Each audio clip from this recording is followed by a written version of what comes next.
Chat GPT जिसके बारे में आप जानते हैं, लेकिन अगर आपको ये नहीं पता कि चैट जीपीटी की मदद से आप एसईओ भी कर सकते हैं, तो आप अब तक कर क्या रहे हैं। चैट जीपीटी की मदद से आप एसईओ कर सकते हैं बहुत इजीली। तो इस वीडियो को पूरा देखना, क्योंकि इसमें मैं आपको वही बताऊंगा। तो चलते हैं सीधा चैट जीपीटी पे। तो ये मेरे सामने चैट जीपीटी ओपन है। अगर आपके सामने ये ऐसा नहीं आ रहा तो कोई बात नहीं, टेंशन नहीं लेनी। ये एक एक्सटेंशन मैंने किया हुआ है, AIPRM। इसकी मदद से आप चैट जीपीटी में ये इस तरह के फीचर लेके आ सकते हो। बहुत सारी वीडियोस इस पर पहले बन चुकी हैं, हमने देखी भी होंगी। अगर नहीं देखी तो ठीक है, लेकिन अगर देखी है वेल एंड गुड है, क्योंकि इसमें मैं आपको कुछ ऐसी चीज़ें बताऊंगा जो कहीं नहीं। तो सबसे पहली जो चीज़ है कि इसकी मदद से आप प्रॉपर हर चीज़ की एसईओ कर सकते हो। कैसे कि यहाँ पर ये देखो, मैंने ऑडिट लिखा हुआ है, यानी कि मैंने इसमें जो प्री प्रॉम्प्ट है ना, जो पहले से बने बनाए प्रॉम्प्ट इसमें आपको मिल जाएंगे। तो आप उनकी मदद से यहाँ पर हर चीज़ कर सकते हो। तो सबसे पहले यहाँ पर ना मैं कीवर्ड लिखता हूँ कि मुझे कीवर्ड रिसर्च के कुछ ये मुझे प्रॉम्प्ट दो। ये सारे इसने मुझे प्रॉम्प्ट दे दिए हैं। HT ये सारे प्रॉम्प्ट है, जैसे high CTR, Meta description, best keyword ideas, keyword cluster, keyword, ये सारे यहाँ पर ये देख लो मिल जाएंगे। ठीक है, तो जो मैं आपको रिकमेंड करूँगा ये सारे बेस्ट हैं, क्योंकि ये मैंने सारे यूज़ किए हैं। जैसे ये सिंपल, अगर मैं इस पे जाता हूँ, ये देख लो कि इतने लोगों ने इसको यूज़ किया हुआ। तो इसको आप मैं जब जैसे क्लिक करूँगा तो ये यहाँ पर ऐड हो जाएगा। यहाँ पर वो कह रहा है अपना कीवर्ड लिखो। मेरा जो कीवर्ड है वो है ब्लॉगिंग। तो मैं ब्लॉगिंग को सर्च करता हूँ, ये क्या करेगा, मेरे लिए ब्लॉगिंग के रिलेटेड सारे कीवर्ड लेके आ जाएगा। तो इसमें 400 से भी ज़्यादा प्रॉम्प्ट्स ऐड हैं, जिनकी मदद से आप एसईओ के प्रोसेस को कर सकते हो। तो आप इनको जाके चेक करो। लेकिन कुछ ऐसे प्रॉम्प्ट्स हैं जो 6 से 7 प्रॉम्प्ट्स जो मैंने अपने लिए लगाने हैं, जिनको मैं मोस्टली यूज़ कर रहा हूँ। मैं वो आपको बताता हूँ कि आप वो कैसे कर सकते हो। ये देखा, इसने मेरे लिए ये कीवर्ड जनरेट करना शुरू कर दिया। उसने कहा है कि ये ब्लॉगिंग प्लेटफॉर्म एक ये कीवर्ड है, इसको आप यूज़ कर सकते हो, जिसका इंटेंट कमर्शियल है, टाइटल ये, मेटा डिस्क्रिप्शन ये। तो ये इस तरह सिंपल आपके लिए जनरेट कर रहा है।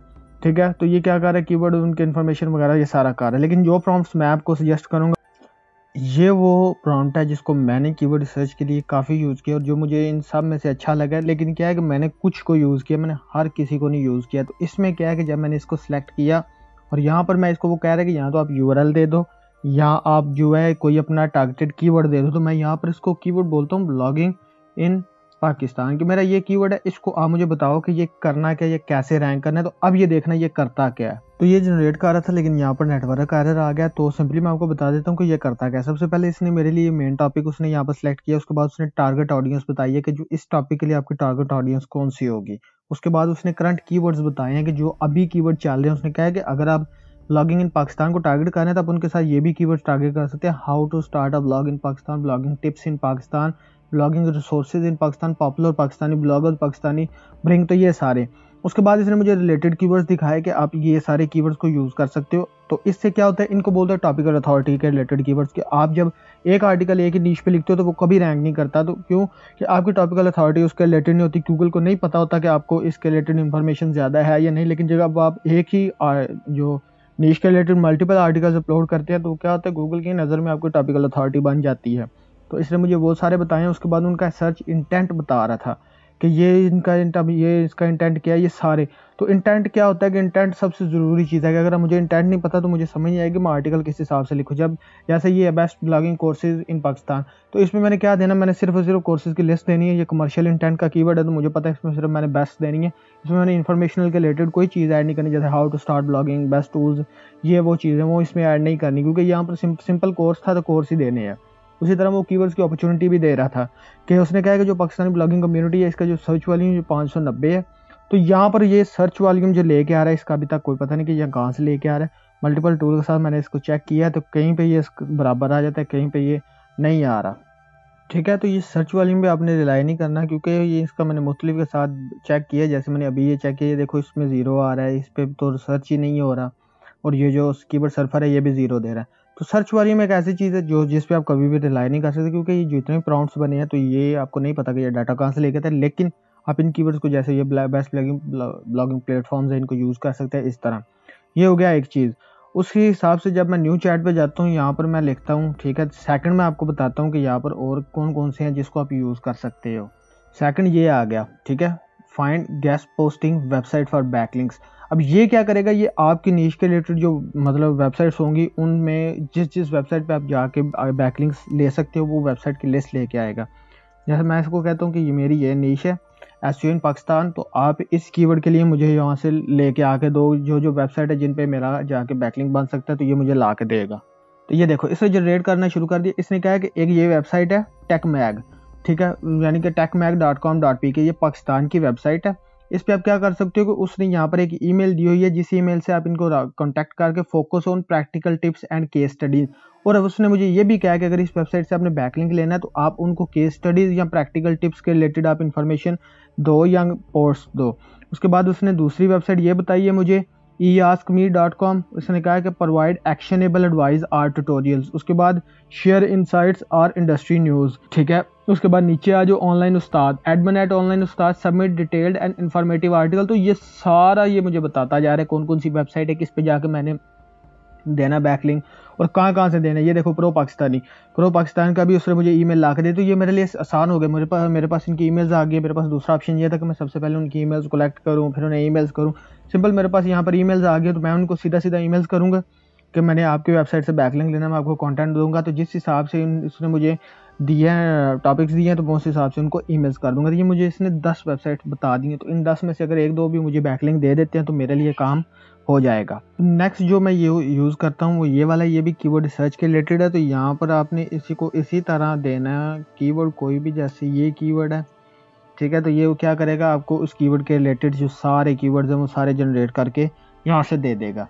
तो होता गया है कि आप इसको कीवर्ड सर्च के लिए भी यूज़ कर सकते हो। ये देखो ये मेरे लिए सारे डाटा जनरेट करके देगा। पाकिस्तानी ब्लॉगर्स, उसने सर्च वॉल्यूम भी बताया, ये सारा कुछ बताया है। तो ये देखो इसने क्या किया कि मेरे लिए कीवर्ड सारे जनरेट किए हैं। उसने सबसे पहले मुझे ये कीवर्ड जनरेट करके दिए हैं, जैसे उसने एक टेबल 1 ये जनरेट किया ब्लॉगिंग इन पाकिस्तान के रिलेटेड। उसके बाद नीचे आ जाओ, उसने ये दूसरा किया जनरेट। उसके बाद इसने कहा कि list of 8 long tail keywords related to how to start successful blog in Pakistan, best monetisation strategies for, उसके बाद पाकिस्तानी ब्लॉगर्स। तो ये सारे उसने ना मुझे लिस्ट दी है। उसने कहा है कि आप ये जो कीवर्ड है ना पाकिस्तानी ब्लॉगर, उसको आप इस तरह यूज़ कर सकते हैं। ये देखो Pakistani blogger challenges faced by Pakistani bloggers. तो इसमें क्या होगा कि आप इस कीवर्ड को टारगेट ये कर रहा है। तो इसने मुझे ये सारी चीज़ें बताई। अब यहाँ से मैं आपको सर्च वाली में इसका दिखा देता हूँ कि क्या वाकई ये सर्च वाली में इतना बताता है। तो मैं पाकिस्तानी ब्लॉगर को सर्च करूँगा यहाँ पे, ठीक है। तो एक सेकंड, मैंने यहाँ पर सर्च किया। उसके बाद इसी तरह मैं यहाँ पर भी सर्च कर लेता हूँ, ठीक है। तो ये हर टूल का अपना सर्च वॉल्यूम होता है। तो मेरे हिसाब से जो एसईओ है वो एक अजम्पशन है कि आप एक अजम्पशन लगा रहे हो बेस्ड ऑन स्टैट्स। तो कभी भी आप स्टैट पे फोकस ना करो, आपके लिए बेहतर आप अपने माइंड को डेवलप करो। तो देखो इसने भी मुझे 880 सर्च वॉल्यूम बताया, ठीक है। उसके बाद इसका देख लेते हैं, तो इसका कितना आता है। तो इसने भी मुझे 880 सर्च वॉल्यूम बता दी है, ठीक है। ये देख लेते हैं ये कितना है। तो बेसिकली बात सिंपल सी है कि इसको आप टूल को यूज़ करो मल्टीपल टाइम्स, जो भी आपको यहाँ पर मिल रहे हैं उन सब को यूज़ करो, ठीक है। तो एक मैं आपको लास्ट और दिखा देता हूँ जो आपके लिए बहुत बेस्ट होगी चीज़। तो ये हो गया। उसके बाद नेक्स्ट आपने यहाँ पर लिखना है ऑडिट, ठीक है।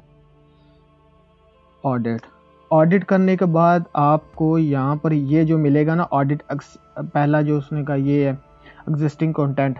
तो आपने जब इसको सिलेक्ट करना है, उसके बाद यहाँ पर आया ना, तो जैसे ये एक आर्टिकल है, मैं चाहता हूँ मैंने इसको डी रैंक करना है। तो मैं कैसे करूँगा, सबसे पहले इसमें जो कमियाँ है ना वो ढूंढूंगा। तो मैंने वो लिखा यहाँ पे, तो पेस्ट किया उसका URL, ठीक है। तो ये क्या करेगा, मुझे उस आर्टिकल के में जो कमियां हैं वो यहाँ से निकाल के देगा। तो जब मुझे कमियां उस आर्टिकल की मिल जाएंगी तो मैं वो चीज़ें अपने आर्टिकल में ख़त्म कर दूंगा, ताकि मेरा जो आर्टिकल है वहाँ पर रैंक करे। इसने कहा कि इस आर्टिकल की जो पेज क्वालिटी है वो लो है, ठीक है। इस आर्टिकल की, हर आर्टिकल की अपनी एक पेज क्वालिटी होती है। उसके बाद इसने एक्सप्लेनेशन दी है, upon reviewing the page it appear the जो भी to talk about the person, however the content's credibility and readability has there no clear indication of who the author is and what their expertise is and their source for the compiling this list. This article does not mention any specific criteria used to determine top bloggers, and it's unclear whether the author has personal experience with these bloggers और if they are simply compiling. तो उसने पता क्या किया, उसने बताया कि ये जो आर्टिकल है ना टॉप पाकिस्तानी ब्लॉगर्स का, उसने यहाँ पर लिखा हुआ, तो उसने कहा कि उसमें कोई प्रॉपर सोर्स नहीं है कि ये जो आर्थर इसने इसमें ऐड किए हैं वो कोई प्रॉपर अच्छे पाकिस्तान के ब्लॉगर्स होंगे। तो अगर आप उनका सोर्स कहीं से ढूंढ के ले आ जाते हो कि उनका नाम कहीं पे या वो उनके नाम के रिलेटेड कोई भी इन्फॉर्मेशन कहाँ पे पब्लिश हुई हो पहले ही, तो वहाँ से अगर आप URL को इस अपने आर्टिकल में मैं ऐड करूँगा तो मेरे लिए वो क्रेडिबिलिटी बन जाएगी। उसके बाद ये सारी चीज़ें मुझे यहाँ पर बताएगा, ठीक है। तो बस यार आज की वीडियो में इतना ही। अगर आपने ChatGPT की मदद से ब्लॉगिंग करनी है तो ये वीडियो आ रही है, इसको जाकर लाजमी देखना। अल्लाह हाफिज़।